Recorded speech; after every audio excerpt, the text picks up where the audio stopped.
আপনার একটা মাইয়ের বয়স 39 বছর, আপনার নাম কালামুল্লাহ, মাইয়েটার নাম কাজলি, চেহারা আলকাতরাতুন নিসা, ধূপসা কালা, বতি হইয়া আর পাইয়ে গেছে 39 বছর বয়স। এই মাইয়েটার বিয়ে হয় না, বুড়ো এখন মরে মরে বাপ, কত চিন্তে কন্ত, মাথায় ঠাঠা পড়তেছে না। কারণ আমি বড় হুজুর, আজকে আমার করে হুজুর এই মজলিসের মধ্যে আমার মাইয়েটার বিয়ে সম্পর্কে একটু দোয়া করেন। আমি কইলাম আল্লাহ কালামুল্লাহর মাইয়ে কাজলি আলকাতরার মতো কালা, বয়স 39 বছর, তাহলে তুমি কাল সকালে বিয়ের ব্যবস্থা করে দিও। সবাই আমিন কইলেন। কাল সকালে কাজলি বাড়িতে ঘরেতে বাইরেতে পারবে। এ তুই সেই কাজলি? কালামুল্লাহর কাকা আপনার মাইয়ে? কাকা রাস্তায় হাঁটতে পারবে না। আর পরের মেয়ের জন্য আমি অত মোহাব্বতের সাথে দোয়াও করব না। আমার মেয়ের বিয়ে বাকি থাকলে আমি যেভাবে বলবো, আপনার মেয়ের জন্য তো আমার ওই মায়া না। মসজিদে নামাজের পর ইমাম সাহেব কেন মোনাজাত করে না, এই নিয়ে একদল আদা জল খাইয়ে নামে। মোনাজাত করতেই হবে, যদি ভিনে মোনাজাত বাদ দাও হুজুর তাহলে তোমার চাকরি খেয়ে দেবো। এইগুলো সভাপতি, সেক্রেটারি, কমিটির লিডাররা রেডি হয়ে যে ওত পাইতে রয়েছে, খালি একটা দিন মোনাজাত মিস করলি সেই দিন দেবো চাকরি ছুটইয়া। হুজুর কয় মোনাজাত যদি করতে হয় তাহলে করার মতোই করবো। হুজুর এবার আরবিতে মোনাজাত করে, সবাই তো আল্লাহুম্মা আমিন কয়। হুজুর আরবিতে মোনাজাত করে আল্লাহুম্মা খুজ আদাই, সবাইকে আল্লাহুম্মা আমিন। আল্লাহুম্মা জালজিল আকদামাহুম, আল্লাহুম্মা শাত্তিত শামলাহুম, আল্লাহুম্মা মাজ্জিদ জামাহুম, আল্লাহুম্মা সাবিদ উজুহাহুম, আল্লাহুম্মা ফুল্লা হাদ্দাহুম, আল্লাহুম্মা দাম্মির দিয়ারাহুম, আল্লাহুম্মা কর্রিব বানি বুনিয়ারাহুম, আল্লাহুম্মা খালিব বাইনা কালিমাতিহিম, আল্লাহুম্মা খুজুম আকজাজিজি মুক্তাদির। এই কয়েকে দোয়া দিচ্ছে, আর সেই কয়জন আল্লাহুম্মা আমিন করছে। কি কইছে জানেন ইমাম সাহেব? আল্লাহ যে কয়টা আমার পিছনে লাগছে তুমি সেই কয়টার পিছনে লাগো, আর সেই কয়টাই কয় আল্লাহুম্মা আমিন। ঠিক আছে আল্লাহ লাগো। আল্লাহ যে কয়টা আমার চাকরি ছুটানোর জন্য এই যে বইছে আছে, ওই কয়টার মুখ কালা করে দাও। আরবিতে কয়, ওরা কয় আল্লাহুম্মা আমিন, ঠিক আছে আল্লাহ দাও। আল্লাহ এই কয়টার মধ্যে মতানৈক্য সৃষ্টি করে দাও, গ্যাঞ্জাম বাধাই দাও। ওরা কয় আল্লাহুম্মা আমিন, দেও গ্যাঞ্জাম। মোরা যাচ্ছে জ্যোতি ডাতি সভাপতি সেক্রেটারির মসজিদে দাঁত ফেলাই দিয়েছে, ওই মসজিদের মধ্যে দোয়া কবুল হয়ে গেছে।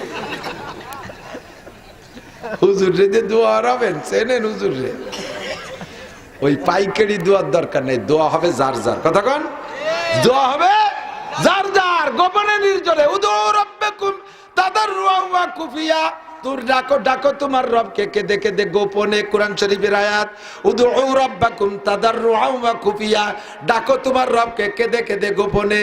সব মানুষ যখন ঘুমিয়ে আছে, আল্লাহর নবী বলেন রাজুলুন যাকারাল্লাহ খালিয়ান ফাফাজাত আইনা, সমস্ত মানুষ ঘুমিয়ে আছে, একা একা শেষ রাত্রে উইঠা আল্লাহকে বুঝোই বলবেন আল্লাহ দেখো এখন কেউ আসে নাই। আল্লাহ দিনের বেলা হলে বহুত মানুষের ভিড় হয়ে যায়, এখন সবাই ঘুমাই রইছে, তুমি আর আমি দুইজন মাত্র সজাগ। নির্জনে গোপনে তুমি আমারে মাফ কইরা দাও, আমার চাহিদাগুলো পূরণ করে দাও। আল্লাহ আসমানে এসে আখেরি আসমানে ডাকতে থাকে, আল্লাহ মুস্তাগফিরিন ফাগফিরালাহ, কে আছিস গুনাহগার আয় মাফ করে দেব।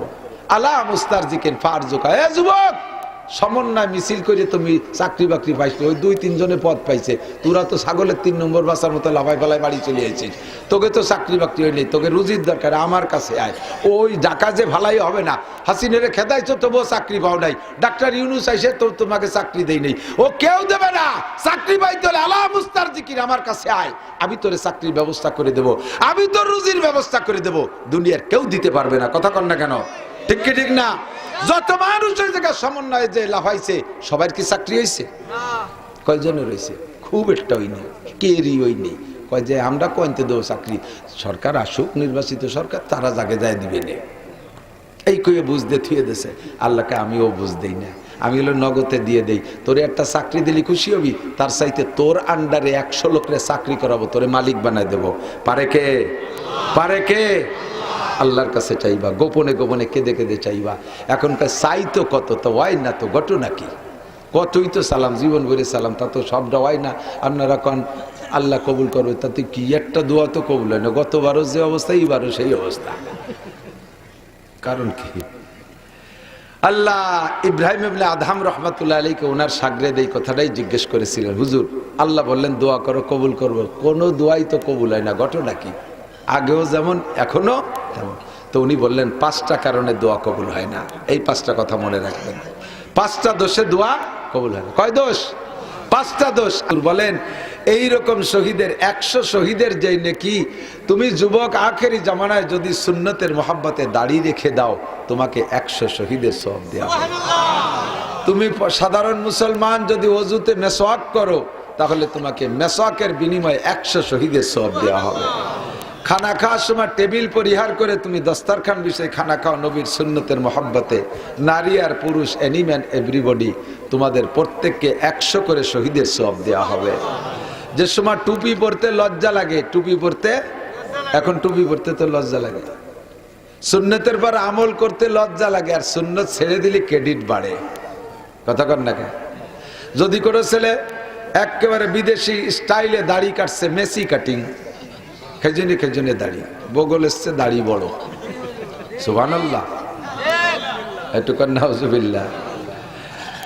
ইউক্রেনের প্রেসিডেন্ট কি নাম জানো? Zelensky, Vladimir Zelensky. জেলেনস্কিও কিন্তু দাড়ি রাখছে। ওই সাইজের দাড়ি রাখছো, এটা সুন্নতি দাড়ি না। তুমি যুবক যে কোনো সুন্নত মোহাব্বত করে যদি আমল করো, তাহলে আল্লাহ তাআলা তোমাকে 100 শহীদের সওয়াব দান করবে। টুপি বললে লজ্জা দেয়, ওই জেলেনস্কি মার্কা দাড়ি আর ডোনাল্ড ট্রাম্প মার্কা শার্ট, ফ্রান্স কাটিং এর প্যান্ট পরলে খুব স্মার্ট লাগে। সকলে বুড়ো আঙ্গুল দেয়।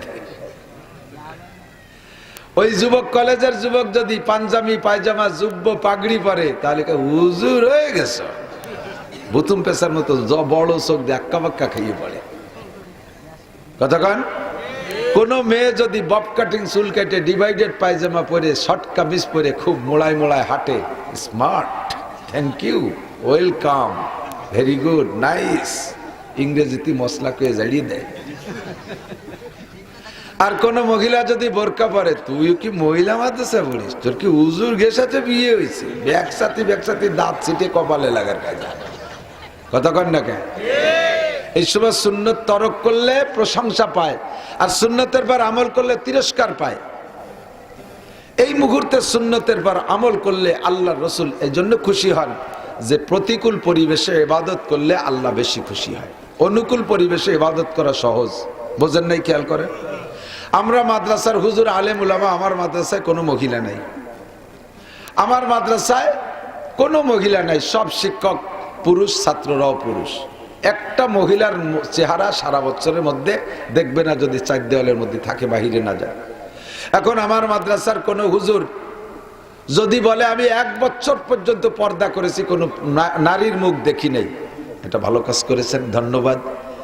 তবে এতে যতটুকু কারামতি আল্লাহর কাছে আপনার অর্জন হবে, কোনো কলেজ যেখানে সহশিক্ষা আছে, নারীও আছে, পুরুষও আছে, ছেলে মেয়ে ঠেলাঠেলি ধাক্কা ধাক্কির ভিতর দিয়ে লেখাপড়া হয়, সেই জায়গা যদি কোনো যুবক বলতে পারে যে আমি 1 সপ্তাহের মধ্যে একটা নারীর চেহারার দিকে চোখ তুলে তাকাই নেই, আমি 1 বছর মাদ্রাসায় বসে পর্দা করে যে নেকি পাইছি, তুমি 1 সপ্তাহ না, শোনা যুবক, তুমি মাত্র একটা দিন কলেজে যদি চক্ষুকে নিচু করে রাখতে পারো, আমার 1 বছরের চাইতে আল্লাহ তোমার 1 দিনে নেকি বেশি দেবে। কারণ আমি অনুকূল পরিবেশে আছি, এখানে আমার পর্দা করা সহজ, কিন্তু তুমি আছো প্রতিকূল পরিবেশে, জায়গা পর্দা করা সহজ না।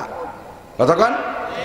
আমি যদি গল্প মারি, আমি সারা জীবনেও কোনোদিন আসামিকে কাছ থেকে 4 পয়সাও খাইনি, আসামিকে কাছের থেকে 4 পয়সাও খাইনি। আমি এই গল্প মারি, কাজটা ভালো কাজ, আসামির কাছ থেকে খাইনি। কেন খান নাই হুজুর? আমি তো পুলিশের চাকরি করি না, তারপরে পয়সা দেবে কেটে যে খাবো। আমি সারা জীবন ঘুষ না খাইয়ে যাই নাকি কামাই করবো। একজন পুলিশ যদি 1 মাস থানায় থেকে যদি ঘুষ না খায়, তাহলে আমার সারা জীবনের ঘুষ না খাওয়ার চাইতে তার 1 মাসে নাকি বেশি হবে, কারণ সে ঘুষের পরিবেশে আছে, সেখানে থেকে খাইনি। আর আমি তো পাইনি বলে খাইনি, ঠিক না? আমি যদি বলি আমি টোন মারি না, মন মারি না, বিজিএফ কার্ড মারি না, পঙ্গু ভাতা বেঁচে খাই না, বয়স্ক ভাতা বেঁচে খাই না, কেন খান না? আমি তো চেয়ারম্যান না, মেম্বারও না, তা খাবো কি রে? তাহলে আমার এই না খাওয়ার মধ্যে কোনো কারামতি নাই। এইটা যদি কোনো মেম্বার বলতে পারে 5 বছরের মধ্যে আমি বেঁচি নাই, 5 বছরের মধ্যে জাতির কোনো হক আমি মারিয়ে খাই নাই, তাহলে আমি সারা জীবন যে খাই নাই, এতে যে নেকি হবে তার চাইতে মেম্বার সাহেবের 1 মাসে নেকি বেশি হয়ে যাবে, তার 5 বছরে নেকি বেশি হবে। ঠিক কি ঠিক না? একে বলা হয় অনুকূল পরিবেশ আর প্রতিকূল পরিবেশ। সাহাবায়ে কিরামরা ছিলেন অনুকূল পরিবেশে। রহমাতে আলম নবীর চেহারা দেখলে সিদ্দিক আকবর আবু বকর বলেন, হুব্বিবা ইলাইয়া মিনাদ দুনিয়া সালাস। হুজুর নিজে বলছেন আগে একটা হাদিস, লম্বা একটা হাদিস। হুজুর বলেন, হুব্বিবা ইলাইয়া মিন দুনিয়াকুম সালাস, তোমাদের দুনিয়ার তিনটে জিনিস আমার মাত্র ভালো লাগে। এই নড়িস না, এই ঘুমাইছে তো, শুয়ে থাকবে যে ছোট মানুষ না তোমরা। হুজুর বলেন সাহাবাইকে 5 জন সাহাবা নিয়ে বসছেন হুজুর বলতেছেন, হুব্বিবা ইলাইয়া মিন দুনিয়াকুম সালাস, তোমাদের দুনিয়ার তিনটে জিনিস মাত্র আমার ভালো লাগে, বেশি কিছু ভালো লাগে না। এই দুনিয়ার দালান কোটা, গাড়ি বাড়ি, জায়গা জমি কিচ্ছু আমার ভালো লাগে না। হুব্বিবা ইলাইয়া মিন দুনিয়াকুম সালাস, তোমাদের দুনিয়ার, হুজুর বলে নাই আমার দুনিয়া, তোমাদের দুনিয়া। তোমরা দুনিয়া নিয়ে ব্যস্ত, কাজেই তোমাদের দিকে নিসবত করলাম দুনিয়া। তোমাদের দুনিয়ার তিনটে জিনিস আমার মাত্র ভালো লাগে। 1 নম্বরে আত্তিব, সুগন্ধি আমার ভালো লাগে, আতর আমার ভালো লাগে, হুজুর ঘ্রাণ পছন্দ করতেন। 2 নম্বরে আল মারআত, নারী জাতি আমার ভালো লাগে। নারী জাতি ভালো লাগের মানে হলো মাকে মা হিসেবে ভালো লাগে, দাদিকে দাদি হিসেবে ভালো লাগে, খালাকে খালা হিসেবে ভালো লাগে, মেয়েকে মেয়ে হিসেবে ভালো লাগে, স্ত্রীকে স্ত্রী হিসেবে ভালো লাগে। চরিত্রহীন যারা, তারা কথাকে উল্টো দিক টেনে নেয়। কারণ মুহাম্মদ নিজেই বলেছে আমি নারী আসক্ত, কন্যা নাউজুবিল্লাহ। হুজুর নারী জাতি ভালো লাগার কথা এজন্যই বলেছেন, নারীরা অসহায়, নারীরা অবলা, তারা শারীরিকভাবে দুর্বল, মেধাগত দিক দিয়ে দুর্বল, ইনকাম সোর্স তাদের নাই, তারা পরের কামাই খাওয়া লাগে, সর্বদিক দিয়ে তারা দুর্বল। বাচ্চা পেটে গর্ভধারণ করা লাগে, ডেলিভারি যন্ত্র তাদের উপভোগ করা লাগে, 2-2.5 বছর রাতে ঘুম নেই, বাচ্চাকে দুধ খাওয়ানো লাগে, 2-3-5 বছর পর্যন্ত বাচ্চার পেশাব পায়খানা পরিষ্কার করা লাগে, সংসারে সব মানুষের কামড় তার সহ্য করা লাগে। একজনে রুটি খাইতে চায়, তারে রুটি বানাই দেয়া লাগে, আর একজনে ভাত খাইতে চায়, তারে তাই রান্না করে দেয়া লাগে, একজনে ডাল খেতে চায়, তারে তাই দেয়া লাগে, আর একজনে ডিম ভাজা খাইতে চায়, তারে তাই দেয়া লাগে। চতুর্মুখী কামড়, শ্বশুরের কামড়, শাশুড়ির কামড়, দেওরের কামড়, ননদের কামড়, স্বামীর নির্যাতন, সব দিক দিয়ে মহিলারা বড় দুর্বল। এই জন্য নারী জাতিকে আমার খুব মায়া লাগে। তবে এর ভিতরে ক্লাসিফিকেশন আছে। নারীদের ভিতরে আমার রেস্তায় যারা যেমন দাদিকে দাদি হিসেবে, নানিকে নানি হিসেবে, মাকে মা হিসেবে, স্ত্রীকে স্ত্রী হিসেবে ভালো লাগে। তোরা চরিত্রহীন। চরিত্রহীন আমাদের এলাকায় বলে নিজে যেমন, আন্নাস আরবিতে বলে ইয়াকিসুল মারউ আলা নাফসিহি, যার চরিত্র যেমন সে অন্য মানুষকে সেরকম মনে করে। কথা কয় না? এক পুকুরে রাতের বেলা, রাত 3টের দিক, 3 জনে 3 কোনায় গোসল করে। একজন গোসল করে, তার অভ্যাস প্রতি রাত্রে গোসল করে তাহাজ্জুদ পড়ে। আর একজন গোসল করে, তার ফরজ গোসল তাই। আর একজন গোসল করে, চুরি হয়ে আইছে, গায়ে মাটি মাখাইছে, তাই ধোয়ার জন্য নাতি আইছে। 3 কোনা 3 জন যার যার কায়দায় গোসল করতেছে। কেউ তো আর আইসে কয় না দোস্ত কি গোসল হয়েছে একসাথে হইনি, এই কয় নাকি? 3 কোনায় 3 জন গোসল করে। তো যিনি তাহাজ্জুদ পড়ার জন্য গোসল করে, উনি খুশিতে বাগবাগ, আলহামদুলিল্লাহ, এলাকায় শুধু তাহাজ্জুদ আমি একাই পড়ি না, আরো 2 বান্দাও পড়ে, তারাও গোসল করে তাহাজ্জুদ পড়ে। অথচ একটা চোর, যে চোর সে কয় এ চুরি খালি আমি একা হরি নে, ওই যে 2 জন আইছে ওরাও। যে লোকটা ফরজ গোসল করে সে কয় এ কাম খালি আমি একা করি না, ওই তো ওই 2 জন ওই আইছে। কথা কোন ঠিক না? তে ইয়াকিসুল মারউ আলা নাফসিহি। অমুসলমান চরিত্রহীন যারা, যারা নারী আসক্ত, মা বোন ভেদাভেদ নাই, যেখানে যা পায় সেখানে অন্যায় করে, তারা তাদের ভাষাও যেমন তাদের কাজও তেমন। আমার নবীর এই কথাটা তারা তাদের অনুযায়ী সেইভাবে ব্যাখ্যা বিশ্লেষণ করে। আমরা নারী আসক্ত, ফ্রি সেক্স অনুমতি দিয়েছি, মুহাম্মদও নারী আসক্ত নিজেই বলছে। একটু বলবেন না নাউজুবিল্লাহ? আমার নবী ব্যাখ্যা দিয়েছেন কি কইয়া, আমি ক্লাসিফিকেশন করে ভাগ ভাগ করে যে যে স্তরের নারী আমি তাকে সেইভাবে ভালোবাসি। অবশ্য এই সময় যেদিন হুজুর এই কথাটা বলেন, সেদিন হুজুরের স্ত্রী খাদিজা বেঁচে নেই। আর এর আগে খাদিজার পরে আয়েশার আগে হুজুর কেউ বিয়েও করেন নাই। 2-3টা বছর গেছে হুজুরের স্ত্রী শূন্য অবস্থায়। হুজুর এর মধ্যে বললেন, হুব্বিবা ইলাইয়া মিনাদ দুনিয়া সালাস, 3টে জিনিস ভালো লাগে, তার মধ্যে 2 নম্বর মহিলা ভালো লাগে। 3 নম্বর ওয়া কুররাতু আইনি ফিস সালাত, আমার চোখের শীতল নামাজের মধ্যে। নামাজে দাঁড়াইলে চক্ষু ঠান্ডা হয়ে যায়, নামাজে দাঁড়াইলে টেনশন মুক্ত হয়ে যায়, নামাজে দাঁড়াইলে ক্ষুধা নিবারণ হয়ে যায়, নামাজে দাঁড়াইলে দুশ্চিন্তা মুক্ত হয়ে যায়, নামাজে দাঁড়াইলে আল্লাহকে দেখতে পাই, নামাজে দাঁড়ায় আল্লাহকে দেখলে আমার চক্ষু ঠান্ডা হয়ে যায়। একটু বলেন না সুবহানাল্লাহ। ফাকামা আবু বকরিন, সঙ্গে সঙ্গে আবু বকর দাঁড়িয়ে গেলেন। ফাকালা সাদাকতা ইয়া রাসূলুল্লাহ, আবু বকরের নাম সিদ্দিক। আবু বকরের নাম সিদ্দিক, সেদেকের থেকে আসছে, সেদেক মানে সত্য। আবু বকর সিদ্দিক দাঁড়াইয়া নবী পাকের কথাকে সত্যায়িত করেন সব জায়গায়, এই জন্য তার উপাধি সিদ্দিক। ফাকালা সাদাকতা ইয়া রাসূলুল্লাহ, ওগো আল্লাহর নবী, আপনি সত্য কথা বলেছেন, জীবন ভরে আমরা দেখেছি আপনি আতর সুগন্ধি পছন্দ করেন দেখেছি, আপনি নারীদেরকে অত্যন্ত মহাব্বত করেন দেখেছি, আপনার নামাজের মধ্যে বিনয় আর নম্রতা দেখেছি, নামাজের মধ্যে লম্বা লম্বা কিরাত আর রুকু দেখেছি, এই 3টে গুণ সত্যই আপনার মধ্যে আছে। এবার আবু বকর কয়, ওয়া হুব্বিবা, এ যুবক আমার দিকে খেয়াল রাখো, মনে রাখবা, কিতাবে খুঁজে পাইতে তোমার জীবন শেষ হয়ে যাবে, আর কিতাব পড়াপড়ির দিনও শেষ হয়ে গেছে, প্রত্যেকের হাতে মোবাইল এসে গেছে, পড়ালেখার নেশা শেষ। কতক্ষণ না কেন, মোবাইলের মধ্যে যেই নেশা, পড়ার মধ্যে সেই নেশা নাই। আর লেখাপড়ায় বাস হয়ে গেছে, আহিয়ালা বাস হয়ে গেছে লেখাপড়ায়, কাজেই ভরিলে মুনিশি হতে পারবা না। 2-1 কথা যদি কই একটু মনে রাখো, সারাটা জীবন লেখাপড়া করে এ পর্যন্ত প্লেটে করে গুছাই এনে সামনে দেই, 2 প্লেট নিয়ে যাবা, 2 মুছে খাতে পারবা। আবু বকর বলে, হুব্বিবা ইলাইয়া মিনাদ দুনিয়া সালাস, ওগো আল্লাহর নবী, আমারও 3টে জিনিস ভালো লাগে। আবু বকরকে আমারও 3টে ভালো লাগে। বলো আবু বকর, তোমার 3টে কি?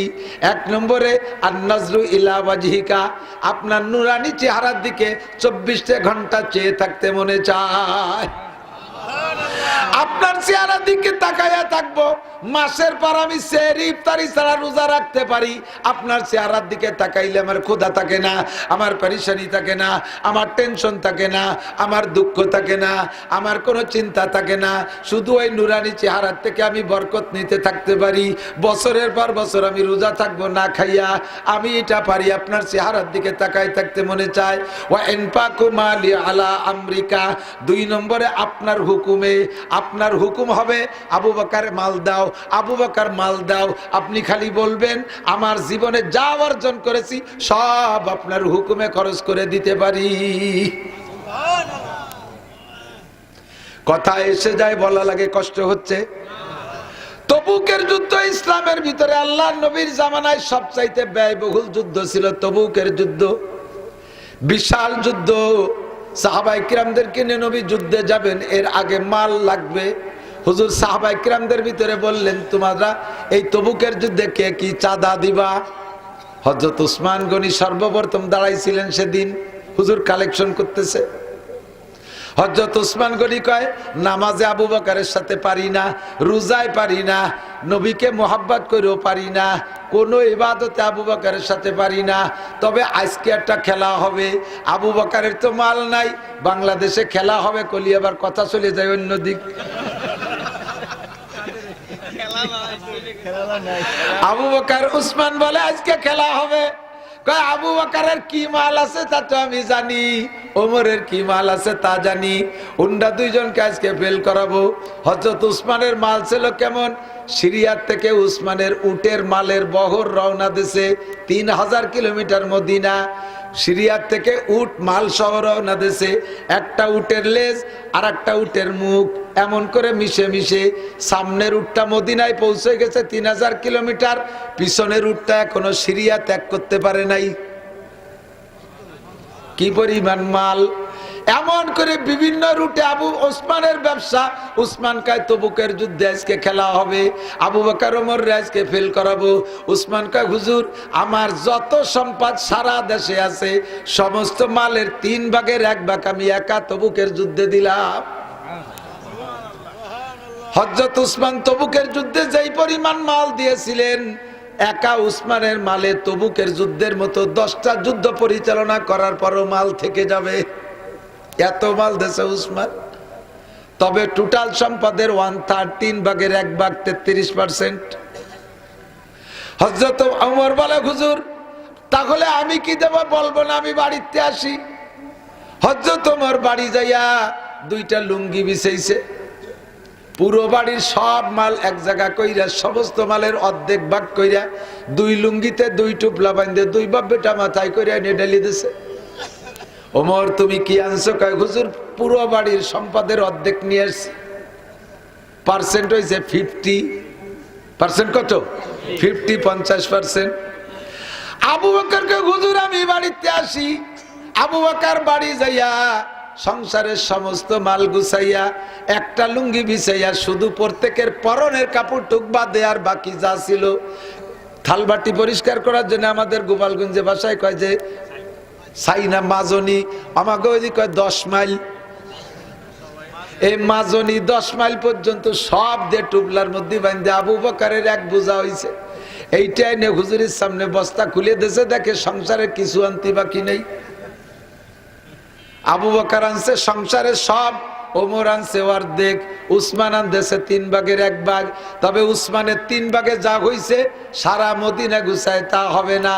দোস্ত এবার আপনার বিবেচনা দিয়ে বলেন, আবু বকর দেশে 100%, ওমর দেশে 50%, 50, উসমান দেশে 33%। যদিও উসমানের মাল সবচাইতে বেশি, তবে পার্সেন্টে জিতে গেছে কে? আবু বকর।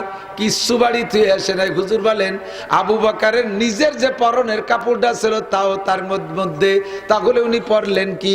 হাদিসে 2 রকম পাওয়া যায়, খেজুরের পাটি পরছেন অথবা সালার একটা শর্ট পরছে। সব মালাইনে নবী পাকের কাছে দিয়ে বলে, কিসা খালি কই বাজান, জীবন ভরে শোনেন, নিজের ভিতরে তৈরি করেন, এমন একটা স্বভাব তৈরি করতে হবে। নবী পাক বলে, আবু বকর এদি সব নিয়ে আসো, বাড়ি কি রেখে আসছো? আবু বকর কয়, सारे दुनिया देख भी सब रह गए मेरे लिए, सारे दुनिया देख भी सब रह गए मेरे लिए, एक खुदा मेरे लिए, एक मुस्तफा मेरे लिए, एक खुदा मेरे लिए, एक मुस्तफा मेरे लिए। সব দেওয়ার পর আমার সব রয়ে গেছে, আমার এক আল্লাহ আর আমার এক নবী থাকলে আমার সব আছে। আল্লাহ। ও দোস্ত, আবু বকর জুমার নামাজ পড়তে যায়, নবী পাক ঘর থেকে রেডি হয়েছেন। নবী জুমার নামাজের খুতবা দিতে যাওয়ার সময় জিব্রাইল বডিগার্ডের দায়িত্ব পালন করতেন। জিব্রাইল এসে নবীকে ঘর থেকে মসজিদে নববীতে নিয়ে যায়। আজকেও জিব্রাইল আইছে মসজিদে, আসার পরে বলছে জিব্রাইল হুজুরকে, হুজুরে বাসায় আসে আগাই নিতে। জিব্রাইলের পরনে দেখে একটা সালার শর্ট। হুজুর কয়, জিব্রাইল তুমি তো জিব্রাইল, এমন জীর্ণ শীর্ণ পোশাক কোনোদিন পরো না, আজকে কেন সালার শর্ট?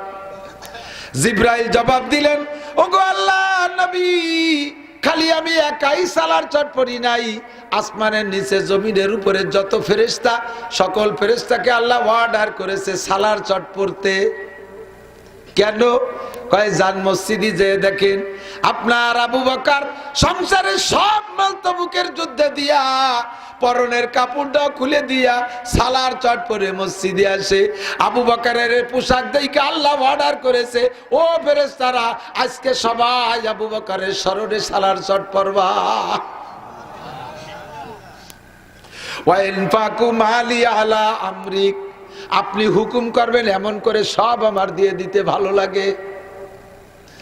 এক মহিলা দৌড়ে আসছে, ছোট্ট একটা বাচ্চা নিয়ে আসছে, একটা কন্যা সন্তান নিয়ে আসছে, ছোট্ট দুধের বাচ্চা। এসে কয়, ইয়া রাসূলুল্লাহ, এটা নেন যুদ্ধের জন্য। হুজুর বললেন, যুদ্ধে তোমার অতটুক মেয়ে দিয়ে কি করব? ও যদি সাবালিকা হইতো, বড় হইতো, তাহলে ও তো আমাদের সাথে যাইয়া নার্সের কাজ করতে পারতো। উহুদের যুদ্ধে নবী পাক আহত হয়েছেন, আলী আহত হয়েছেন, নবী পাক আহত হয়েছেন। হযরত ফাতেমা রাদিয়াল্লাহু তাআলা আনহা এবং হযরত আয়েশা সিদ্দিকা দুইজনে নবী পাকের সেবা শুশ্রূষা করেছেন, নার্সের কাজ করেছেন। মেয়েটা বড় হইলে তো এ খেদমত করতে পারতো। আরে তোমার এত ছোট বাচ্চা নেব কেন? তোমার বাড়ি কোনো পুরুষ থাকলে পাঠিয়ে দাও। মহিলাকে দেখে দে বলে, ওগো আল্লাহর নবী, উহুদের যুদ্ধে, বদরের যুদ্ধে আমার আব্বা, আমার ভাই, আমার স্বামীরা শহীদ হয়ে গেছে দুই যুদ্ধে। আমি মহিলা মানুষ, আমি কিভাবে যাব? নবজাতক বাচ্চা আমার পেট থেকে মাত্র ডেলিভারি হয়েছে কয়েকদিন আগে। আমি নিজেও দুর্বল, নইলে নার্সের কাজ করতে আমি যাইতাম। আমার দেওয়ার মতো কিছু নাই, যার মতো আমার পরিবারে কোনো পুরুষ নাই। আমার দেওয়ার মতো আমার একমাত্র কন্যা সন্তান, এইটারে নিয়ে যান। হুজুর বললেন, মেয়ে দিয়ে কি করবো ও জায়গায়? কয়, হুজুর আপনি যখন যুদ্ধে যাবেন বিভিন্ন দিক থেকে তীর উড়ে উড়ে আসবে, আমার মেয়েটাকে আপনি ঢাল হিসেবে ব্যবহার করবেন। আমার মেয়ের গায়ে ঢাল বিদ্ধ, তীর বিদ্ধ হয়ে মেয়ে শহীদ হয়ে যাবে, আমার নবীর জান বেঁচে যাবে আমার কন্যার বিনিময়ে। কিয়ামতে আমি শহীদের মা হিসেবে জান্নাতে যেতে পারবো। আশিকে রাসূল দাবি করো, সুন্নতে রাসূল কোনো জায়গা নাই। শুধু সিন্নি খাবা, মিলাদের পরে জিলাপি খাবা, আর মাঝে মাঝে স্লোগান দিবা এর নাম আশিকে রাসূল। সিদ্দিক আকবর বলেন, ওয়াইনফাকুম আলী আলা আমেরিকা, আপনার হুকুমে আমার জীবনের সব কিছু বিসর্জন দিতে মনে চায়।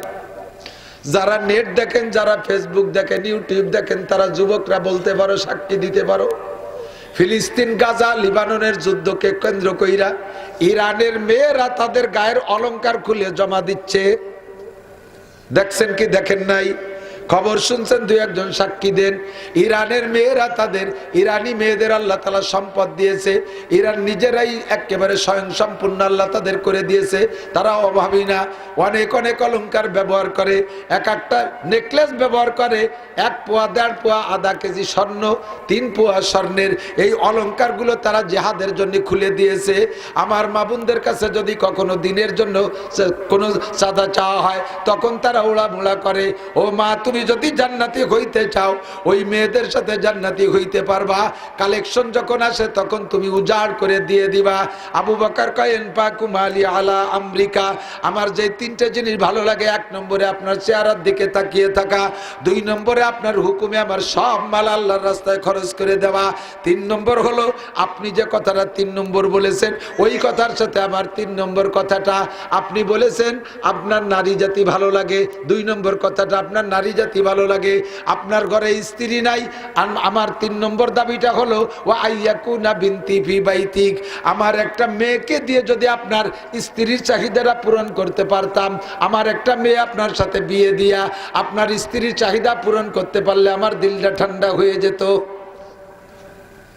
তখন সিদ্দিক আকবর আবু বকরের মেয়ে আয়েশার বয়স মাত্র 6 বছর।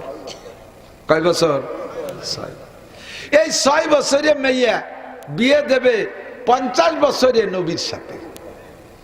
আল্লাহ, যেই নবী দীর্ঘ এতদিন পর্যন্ত 25টি বছর ঘর সংসার করছে একটা বুড়ি মহিলা খাদিজাকে নিয়ে, তার ঘরে 6 বছরে মেয়ে বিয়ে দেওয়ার প্রস্তাব আবু বকরের।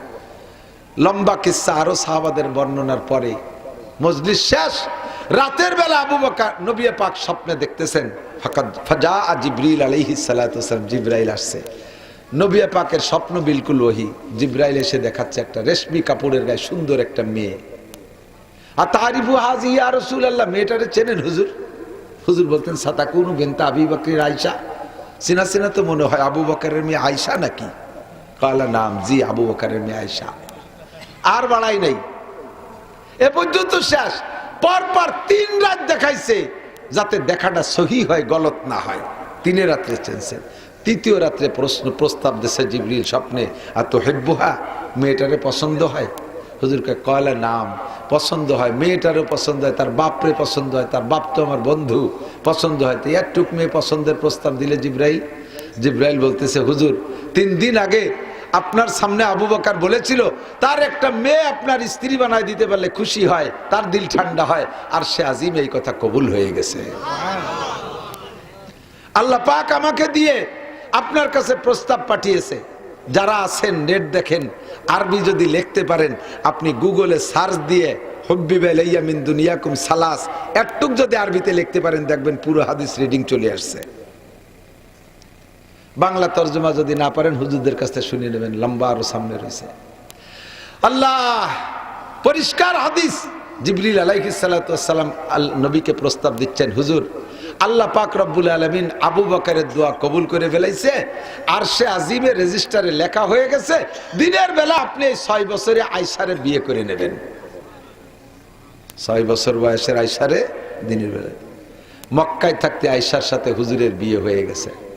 এই আবার কথা কস, ভালো না লাগলি বাড়ি দেখেন, তাই খালি খালি জিমের শেষ কে আর ফুটুর ফুটুরের কথা করছিস।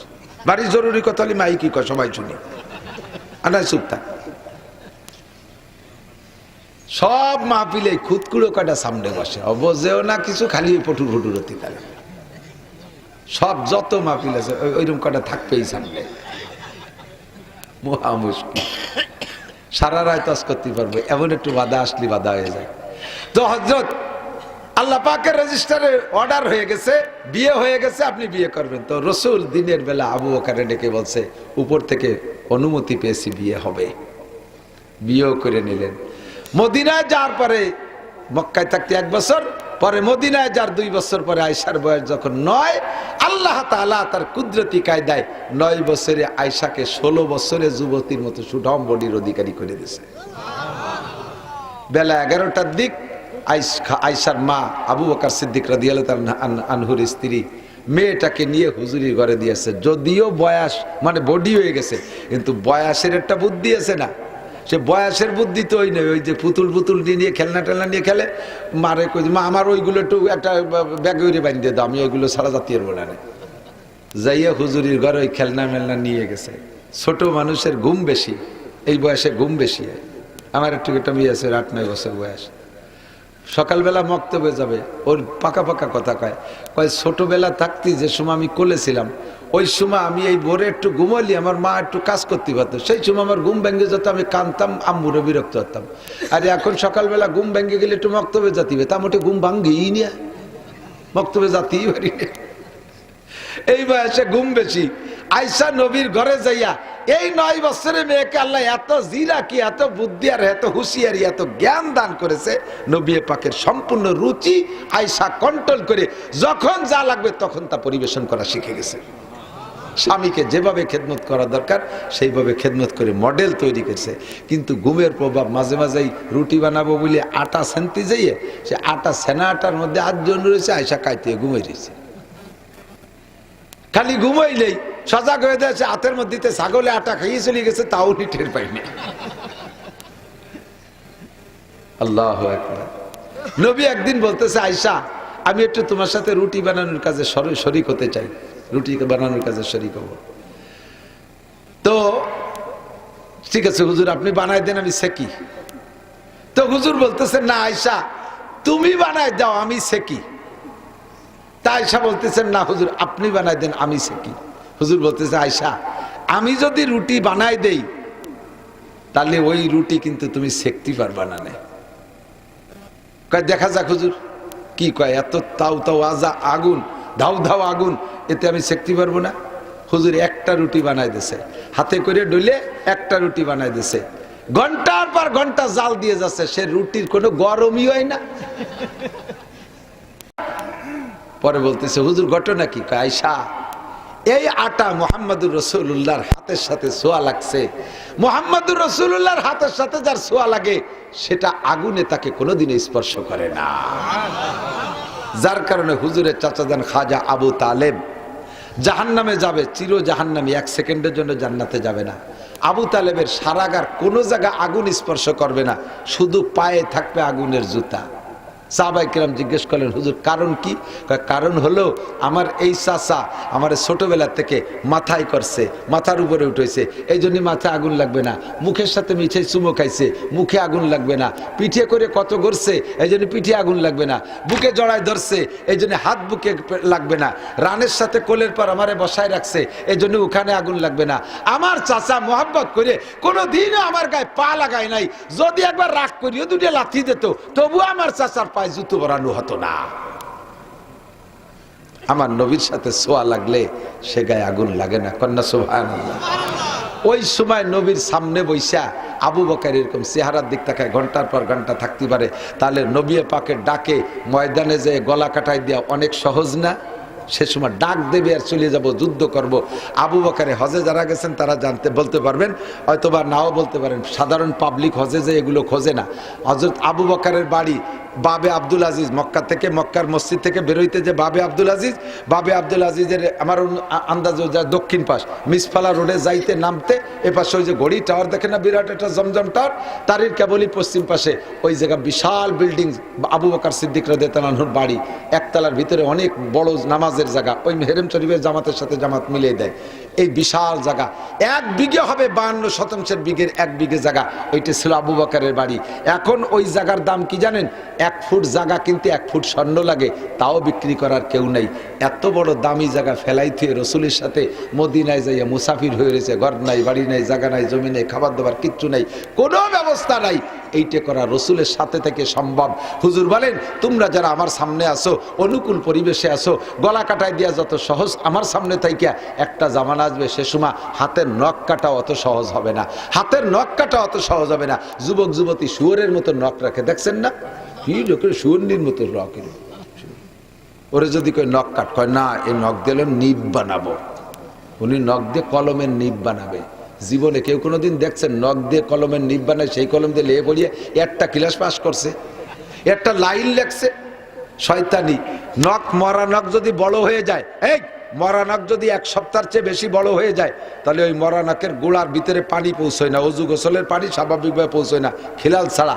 1 সপ্তাহ পরে যাদের মরা নখ বড় হয়ে গেছে, তারা স্বাভাবিকভাবে নখের অজু বানানোর সময়, গোসলের সময় ভিতরের আঙ্গুল ঢুকে খিলাল করে যদি অজু গোসল না করে, তাহলে তার নামাজ পড়া হারাম, সিজদা দেওয়া জায়েজ নেই। এই জন্যই হুজুর সপ্তাহে সপ্তাহে নখ কাটতে বলছে। আর শুয়োরনির মতো এইরকম লম্বা করে নখ রাখছে, শুয়োরের মতো কেনি আঙ্গুলটা এত বড় রাখছে, এইরকম রাখে দিলে 24টা ঘন্টা।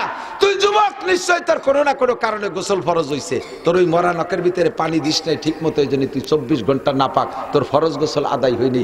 ফরজ গোসলের সময় শরীরের 1 চুল পরিমাণ জায়গা যদি শুকনো থাকে, তাহলে গোসল আদায় হয় না, নামাজ হবে না।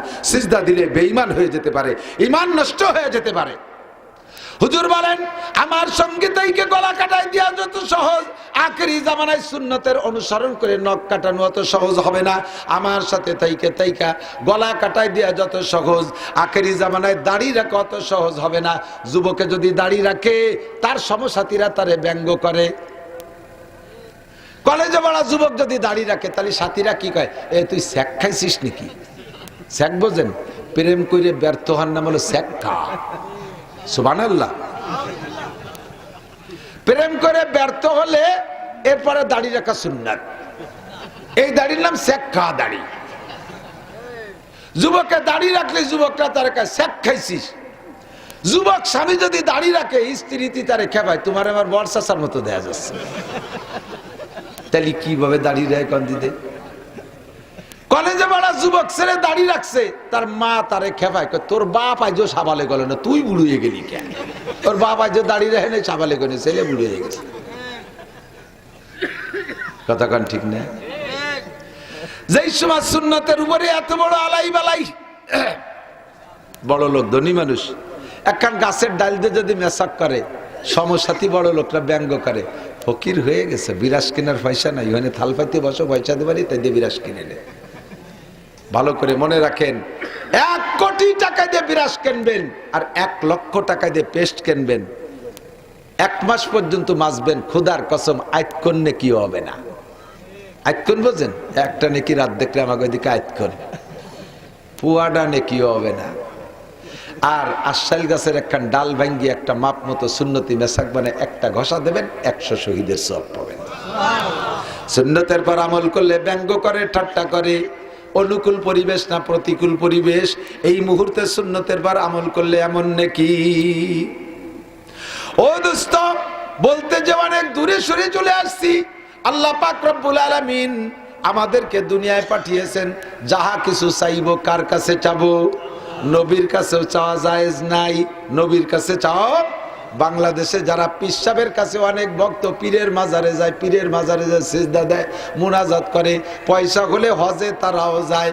যদি কেউ একা একা যেয়ে থাকে না, না দেখে থাকে না, যদি দেখেও থাকে না, মনে নাই, চলেন আমার সাথে আমি রমজানে উমরায় যাব, আমি প্রমাণ করে নিয়ে আসবো আপনাকে। বাঙালি হাজিরা যাইয়া ওই জায়গা রসুলের রওজায় যাইয়া রসুলের রওজার দিক ফিরে হাত তুলে মোনাজাত করে। সঙ্গে সঙ্গে সৌদি আরবের পুলিশরা ওই জায়গা দাঁড়াইয়া বাহুডা ধরে ফিরে দেয়, আর মুখে বলে ইয়া হাজ হাজা শেরেক, ইয়া হাজ হাজা শেরেক, ও হাজি সাহেব রসুলের রওজার দিকে ফিরে হাত তুলে মোনাজাত করা শিরিক। ইস্তাকবিলাল কিবলা, কাবার দিকে ফেরো। ওয়াইজা সালতুম ফাসআলুল্লাহ, কিছু চাইতে হলে আল্লাহর কাছে চাও। লিমা তাসআলু ইনদা মুহাম্মদ, মুহাম্মাদের কাছে কেন চাও? লা শাইয়া ফি ইয়াদিহি, মুহাম্মাদের হাতে কিছুই নাই। কুল্লু শাইইন ফি ইয়াদিল্লাহ, সবকিছু আল্লাহর হাতে, কাজেই চাইতে হলে আল্লাহর কাছে। জোরে বলেন কার কাছে? আরে প্রেসিডেন্টের কাছে চাইয়ে লাভ নাই, প্রধানমন্ত্রীর কাছে চাইয়ে লাভ নাই, নেতাদের কাছে বহুত চাইছি, নেতারা কিছুই দেয় না, বরঞ্চ সরকারি মাল পাইলে খাইয়ে দেয়া নিজেরা গোল হয়ে যায়।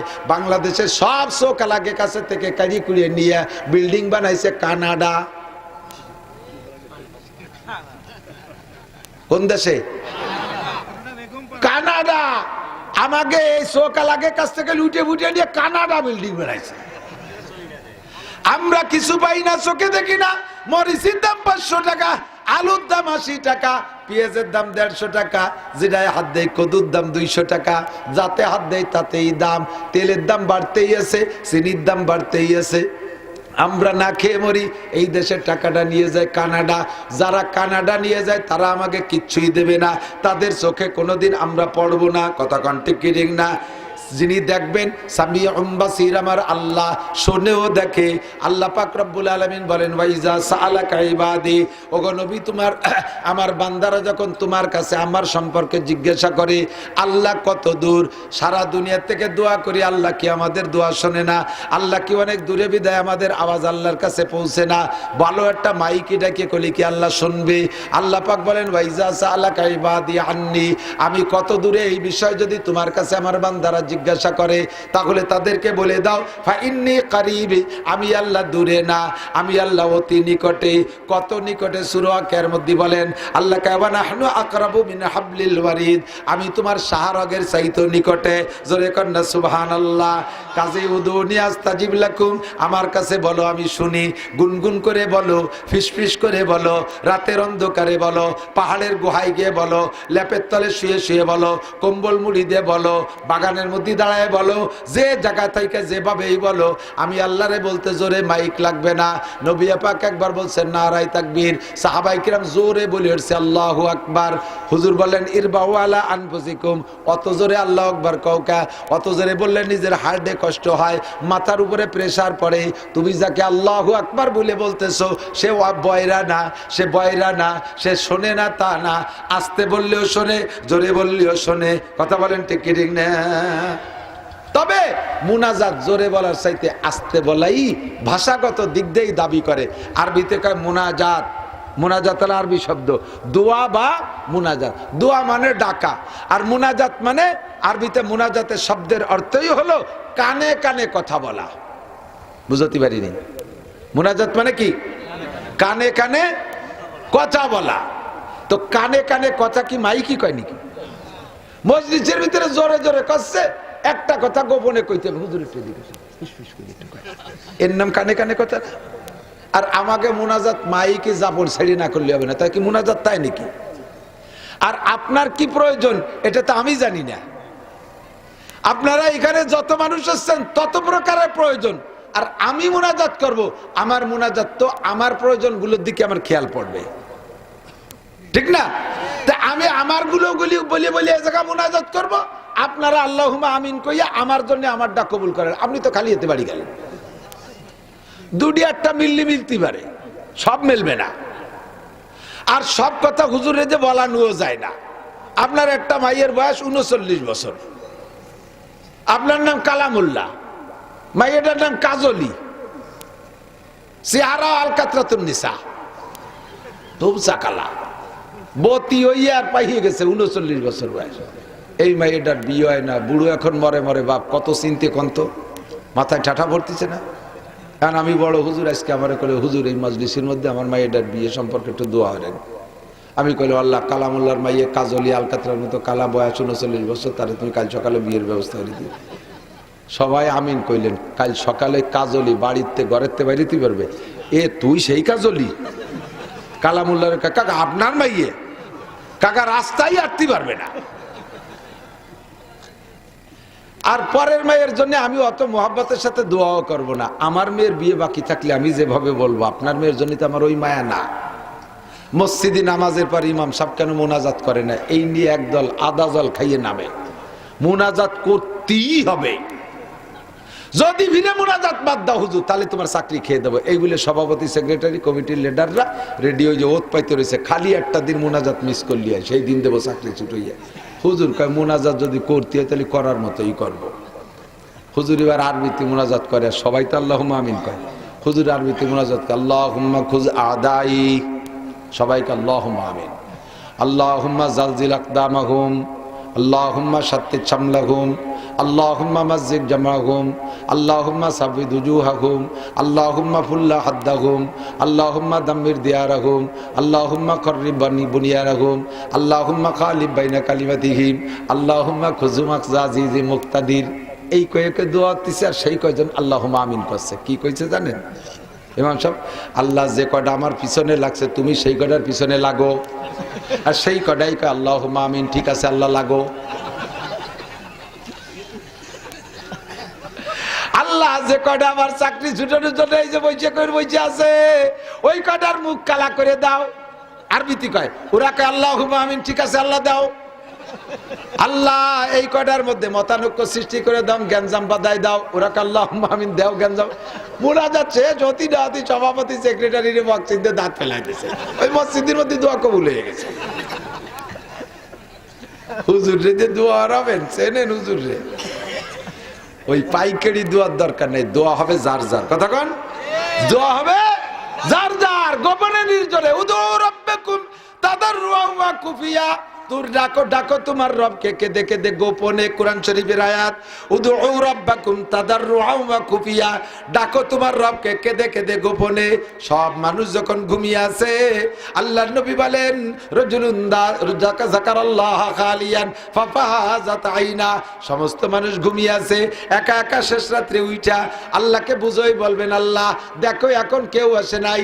আল্লাহ দিনের বেলা হলে বহুত মানুষের ভিড় হয়ে যায়, এখন সবাই ঘুমাই রইছে, তুমি আর আমি দুইজন মাত্র সজাগ।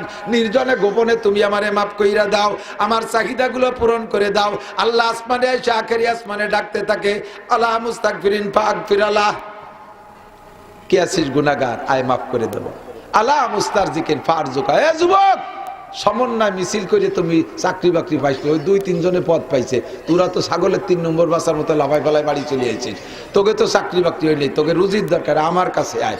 ওই ডাকা যে ভালাই হবে না, হাসিনেরে খেদাইছো তবুও চাকরি পাও নাই, ডাক্তার ইউনুস আইসে তো তোমাকে চাকরি দেই নাই, ও কেউ দেবে না। চাকরি পাইতে হলে আল্লাহ মুস্তারজিকির আমার কাছে আয়, আমি তোরে চাকরির ব্যবস্থা করে দেব, আমি তোর রুজির ব্যবস্থা করে দেব, দুনিয়ার কেউ দিতে পারবে না। কথা কন না কেন? ঠিক কি ঠিক না?